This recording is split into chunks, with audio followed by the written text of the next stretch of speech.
60% से क्या कम है आप लोग के क्लास 10 या 12 में। तो आप लोगों को टेंशन हो रही है कि आने वाले समय में आपका प्लेसमेंट लगेगा या नहीं, कैंपस प्लेसमेंट हो या ऑफ कैंपस प्लेसमेंट। क्या 60% आपके क्लास 10, 12 और डिप्लोमा या ग्रेजुएशन में मेंटेन करना जरूरी है या नहीं। आज की वीडियो में जानेंगे दोस्तों। आप लोग अगर अपने इंजीनियरिंग करियर को शुरू कर रहे हैं या फिर आपने 10 या 12 दिया है, पर अगर आपका फोकस किसी प्रोफेशनल डिग्री को हासिल करना है, चाहे आप लोग अपने ग्रेजुएशन के द्वारा सोच रहे हैं बीएससी एमएससी कर लेंगे, बट बाद में जाकर कभी एमबीए करने का मौका मिले तो करेंगे, तो दोस्तों इस वीडियो को आपको शुरू से लेकर अंत तक जरूर देखना चाहिए।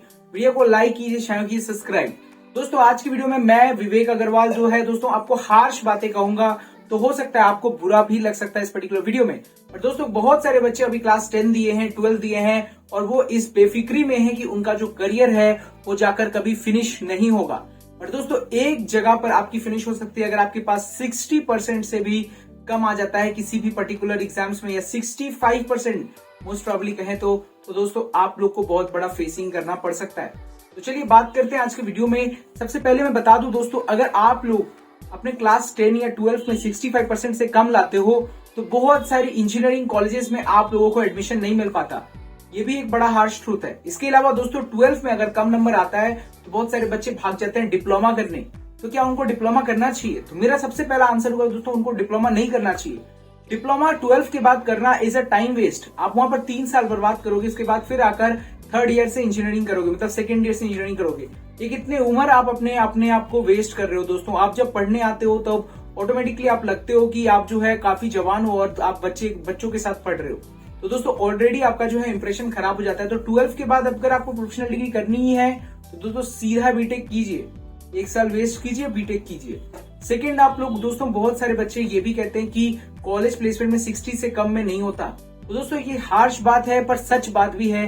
60% से अगर आपका कॉलेज में कम है तो आप लोग को नहीं होने वाला, चाहे वो 10 में हो या 12 में हो। जितनी भी कंपनीज आती हैं तो वो ऑटोमेटिकली 60% क्राइटेरिया लेकर आती हैं, चाहे वो कम हायरिंग करे या ज्यादा हायरिंग करे, मास रिक्रूटर हो या नॉन रिक्रूटर हो, वो कभी भी आप लोग को 60% से कम है तो दोस्तों आप लोग को बैठने भी नहीं मिलता है। ऐसा क्यों होता है? क्योंकि दोस्तों कंपनीज ऑलरेडी आ रही है माथा में लेके कि हम इतने बच्चों को हायर करेंगे। पर दोस्तों आप उसका जो है काफी समय वेस्ट कर सकते हो, क्योंकि उनको हर एक पर्टिकुलर बंदे को इंटरव्यू करने के लिए एक बंदे के लिए पैसा देना पड़ता है। उस कॉलेज के साथ टाई अप कर रखा है उन्होंने, तो इतना बच्चा हायर करना ही पड़ता है। तो ऑटोमेटिकली अगर 60-70% का क्राइटेरिया रख देते हैं तो क्या होता है, बहुत सारे बच्चे छट जाते हैं तो कुछ बच्चे बचते हैं। तो इससे जो है काफी काम आसान हो जाता है। तो ओवरऑल में अगर आप देखें तो 60% से अगर आपका कम है दोस्तों तो चांसेस बहुत कम है। कुछ रेयर कंपनीज है जैसे कि ACL, एसेंचर, वो भी कभी कभी वो लोग ऐसा करते हैं कि कोई भी तरीके से 60% से कम बेसी है तो हम बच्चे को हायर कर लेंगे। इसके अलावा दोस्तों अगर आपके कॉलेज में आप ग्रेजुएशन कर रहे हो तो आपको ध्यान रखना है कि आपका 6 सेमेस्टर तक में दोस्तों कोई भी बैकलॉग ना हो। अगर आपको बैकलॉग है तो दोस्तों 99% कंपनीज में आप अप्लाई नहीं कर पाओगे। 1 या 2 कंपनी जैसे कि TCS ये वो आप लोग को अप्लाई करने दे देती हैं। फिर भी बहुत सारे बच्चे क्या करते हैं, बैकलॉग नहीं लिखकर अप्लाई कर देते हैं और जब तक उनको फुल टाइम ऑफर मिलता है तब तक वो बैकलॉग्स को क्लियर कर लेते हैं। अगर ऐसा भी हो रहा है तो दोस्तों ठीक है, बट 60% से कम है तो दोस्तों नहीं होगा। बैकग्राउंड वेरिफिकेशन अगर कंपनी में आप ज्वाइन कर लेते हो उसके बाद होता है और आपको देखा जाता है कि आपका 60% नहीं था पर आपने लिख दिया दोस्तों, तब हो सकता है कि आपकी फायरिंग हो जाए। तो ऑफर मिल सकता है आपको पर ओवरऑल में काम नहीं बन सकता आपका। तो इस चीज को भी हम समझेंगे। इसके बाद दोस्तों हम आगे बढ़ते हैं और आगे बढ़ते हुए देखते हैं कि अगर आप 10 में भी 10 नहीं लाते हो तो उसका सोल्यूशन क्या है। सबसे पहला सोल्यूशन है, अगर आप 10 में नहीं लाए हो तो 10 के ही इंप्रूवमेंट एग्जाम जल्दी से जल्दी दो और कैसे भी करके 60 से ऊपर कर लो। और सिमिलरली आप अगर 12 में हो तो 12 का भी इंप्रूवमेंट एग्जाम तभी अप्लाई कर देना जैसे ही हुआ, और पहले उस 60% से ऊपर कर लो, उसके बाद कॉलेजेस में जाकर एंट्री लो। बहुत सारे बच्चे इस बात को नहीं समझते हुए डिप्लोमा कर लेते हैं, 10-12 कर लेते हैं दोस्तों। कुछ कंपनीज में उनको ज्वाइनिंग मिल सकती है, बट दोस्तों 99% चांसेस हैं कि 60% से कम होने की वजह से आपको मैक्सिमम कंपनीज नहीं रिक्रूट करेंगी। तो इस चीज में आप लोग को बचना है। आप तो पहले ही प्रीलिमिनरी राउंड तक ही नहीं जा पाओगे, आप एप्टीट्यूड टेस्ट दे ही नहीं पाओगे, तो आपको कैसे कोई जज करेगा कि आप बंदे भी सही हो या फिर बंदे गलत हो। तो इसलिए दोस्तों यहाँ पर आपको सारी चीजें समझने की जरूरत है। सोल्यूशंस क्या है, अगर आप ऑलरेडी सिचुएशन में हो तो दोस्तों आप लोगों को एक चीज समझने की क्या सोल्यूशन हो सकता है। अगर हम देखें तो दोस्तों कंपनी सिर्फ कॉलेज से उठा रही है या फिर ऑफ कैंपस उठा रही है तो क्राइटेरिया रख रही है, मतलब ऐसा फ्रेशर के लिए क्राइटेरिया है पर एक्सपीरियंस के लिए कोई क्राइटेरिया नहीं है। तो आप किसी भी नॉर्मल कंपनी में, एक स्टार्टअप में घुस जाओ किसी तरीके से, और घुसने के बाद वहां पर कुछ साल काम करो, 1 से 2 साल, और फिर आप स्विच मारो किसी अच्छी कंपनी में, तो ऑटोमेटिकली आप लोग को जो है ये पूरा क्राइटेरिया का प्रॉब्लम सॉल्व हो जाएगा। फिर भी बहुत सारी जगहों पर रह जाएंगे इस क्राइटेरिया की प्रॉब्लम, तो आप लोग को इस चीज को समझने की जरूरत है।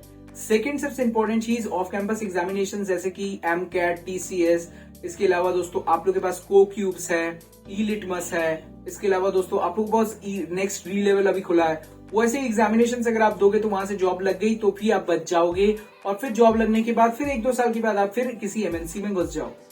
नहीं तो दोस्तों आप लोग को ये प्रॉब्लम फेस करना पड़ सकता है। तो अगर आप लोग इस सिचुएशन में पहले से फंसे हो, या फिर आपके फ्रेंड्स जो हैं पढ़ाई लिखाई में अभी ध्यान नहीं दे रहे हैं, पर बहुत बहुत डिंग हाँक रहे हैं कि हम यहाँ कर लेंगे वहां कर लेंगे, पर दोस्तों ये एक सिचुएशन आपको कैरी फॉरवर्ड करके लेके चले जाएगा। इसी तरीके से आप एक अच्छी कॉलेज में तो एंट्री ले सकते हो, बट बाद में जाकर वो आपको सेम स्पॉट पे आपको जो है दुख देगा। तो ओवरऑल में अभी आपके पास एक समय है, 10 या 12 में आप यहाँ पर कोशिश करके 60-65% से मिनिमम ऊपर लेके आए। हमेशा अगर आपको बाद में जो है एक अच्छा कॉलेज जैसे कि MBA अगर आप सोच रहे हैं किसी बहुत ही अच्छे प्रोफेशनल डिग्रीज के, तो दोस्तों वहां पर शॉर्ट लिस्टिंग भी आपकी परसेंटेज के द्वारा होती है। तो 10, 12 और आपकी कॉलेज की CGPA को 8 CGPA से मिनिमम ऊपर रखिए, या फिर आप उसको 7.5 CGPA से ऊपर रखें अपने कॉलेज में। और किसी भी तरीके का बैकलॉग इनिशियल स्टेज में फेस करना आपको नहीं चाहिए। इस चीज को आपको अगर समझ रहे हैं तो दोस्तों आपको जो है आने वाले टाइम पे प्लेसमेंट्स के द्वारा किसी भी तरीके का प्रॉब्लम देखने को नहीं मिलेगा। और सोल्यूशंस भी मैंने आप लोगों को कुछ बताया, और भी बहुत सारे सोल्यूशंस है, उसके रिलेटेड एक वीडियो भी मैंने बना रखा है, लिंक डिस्क्रिप्शन में जरूर जाकर चेकआउट करें। वीडियो पसंद आए तो दोस्तों वीडियो को लाइक कीजिए, चैनल की सब्सक्राइब। तो मिलते हैं नेक्स्ट वीडियो में, तो कहते हैं आपको अलविदा।